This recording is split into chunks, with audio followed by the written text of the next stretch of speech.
Nagbiglaan nag-sorting ako, no? Mula Craylings na nandito sa aking breeder tub kasi nakita ko kanina may buried. Tsaka ginugulo nila yung Craylings na lumaki dito na 2 inches. Ay almost 2 inches na sila. So hiniwalay ko na yung mga Craylings na lumaki dito. At may nakuha na ako dito. Ayan na. Yan. Almost 2 na sila. Inches. Ayun, nag-awayan na. So pour out natin yan, no? May mga kasama na yan dito. Sa tab na to. So pour out natin yan nandyan. Dito. Doon na side, hindi ko pa na-check yung kung may buried pa doon. Kasi 5 female to na. Nakuha na ko kanina, 2 buried na female. Nandito. Oops. So nandito yung 2 buried na female. So check pa natin itong 3 doon na female. Kasi 2 pa yung nandito. So check natin kung meron pa bang buried. Sabay-sabay na sila, no? So meron tayong 4 out, no? Andyan. Tsaka meron din tayong 3 to 4 inches nandyan din. So may gusto. Davao area lang po. Tsaka dito rin yung Craylings na 4 out din natin. Medyo malaki-laki na, no? 1 to 2 inches, ayan. 3 to 4 inches. So takpan muna natin to, no? Para hindi masyadong ma-stress. So dito muna. Tapusin na natin to dito na side. Lalaki. So dito. Yan. Lalaki din yun. So check pa natin.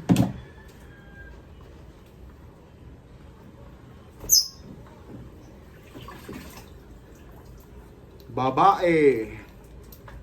Tingnan natin do kung buried ba. Uy, parang buried din. Parang buried din siya. Tingnan nyo. Tingnan nyo, ha. Parang buried din siya kasi tinatago niya yung tiyan niya. Ayan. Buried din, buntis din, may baby rin. Ayan, oh. May itlog. Yan, napaka-bless naman natin. Bali 3 na yung buried natin, oh. Yan. Oh, lobster. Yes. May egg. Yan, oh. May egg po. So, ayan.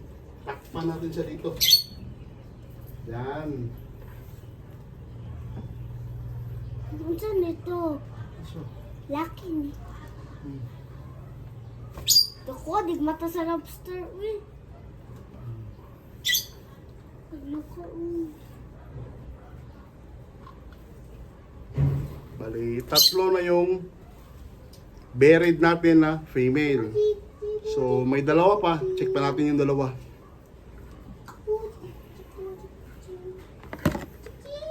Hirap, wala na tayong lagayan. Thank you, Lord. It's a blessing.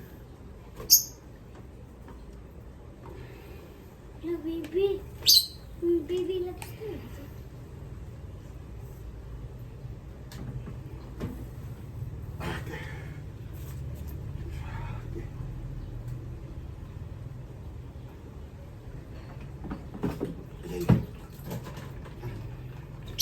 Ito, lalaki rin. Yan, yung isang jumbo natin na lalaki, no? Siguro, pwede natin ng kainin by June, July. Malaki na to. Mas lalong malalaki to. Ayan, sa 5 to 7 inches sila. Yan. Lalaki po yan. Ayan, may red claw. Tsaka yung dito. Ayan, no? So, 3 male. Nandito na yung 3 male. So, 2 female na lang titingnan natin, no? Kung buried ba. Tsaka kung may lagayan pa ba tayo. Thank you, Lord, sa 3 blessing na buried. Ayan. Ito. Female natin na yung... Ayan, no? Isa sa female natin na pinakamalaki, no? Tingnan natin kung buried ba siya o hindi. Kasi tumiklop siya, eh. Tingnan natin kung meron bang laman. Oops! Walang laman. So, hindi pa niya time, no? So, balik natin dito. Dito muna natin lagay sa, sa balde. Kasi lilinisin pa natin yung nagkuna natin sa kanila. So, yan. So, isang female na lang. Titingnan natin, no?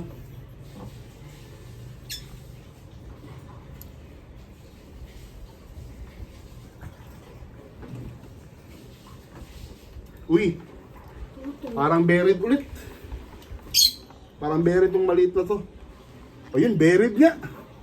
Bali, 4 na buried female ang ano natin ngayon. Sa awa ng Diyos, no? Whew, thank you, Lord.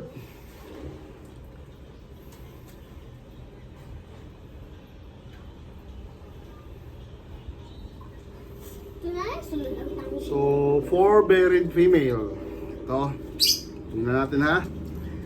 Papakita ko sa inyo yung pang-4 na buried. Maliit siya, pero ayun, oh. Wow. Pang-4 na buried female. Ayan, oh, may baby na siya. So, napaka-blessing. Thank you. Thank you, Lord. Dito muna, ilalagay natin siya sa may tank. Kukuha lang tayo ng tubig dito. Ilalagay natin sa aquarium tank na exclusive lang sa kanya para hindi siya ma-distract. So, dito muna. Ayan. So, ang gagawin lang natin is maglinis. Ibabalik ko lang itong mga PVC natin dyan. Tapos dito, ayan. Siya. Ayan siya. Patakpan ko lang ng karton dito para hindi siya distracted sa mga coming at dumadaan dito. No? Anyway, ako lang naman dumadaan dito. Ako lang pupunta dito. Patakpan ko lang din ng karton yan para hindi siya ma-stress sa sa araw. Kung tatama man ng araw sa ibabaw lang, no? Diyan lang sa top. Hindi dito direct. So, ayan. So, thank you, Lord. May 4 na buried or may egg na female. So, out na natin itong lahat ng 1 inches to 2 inches na na craylings. Ayan, meron ako dito. Ayan, ayan. So, pour out natin yan, no? So, ito rin yung yung mga nakuha natin dito sa main pub. So, ibabalik na natin sila. 3 lalaki, 3 male at 1 female. Yan ang laki ng female na yan. Siya yun ang buried last. Ay, yan pala. Siya yun ang buried last na 350 yung niya, na hatch niya. So, ayan. Balik na natin, dandahan.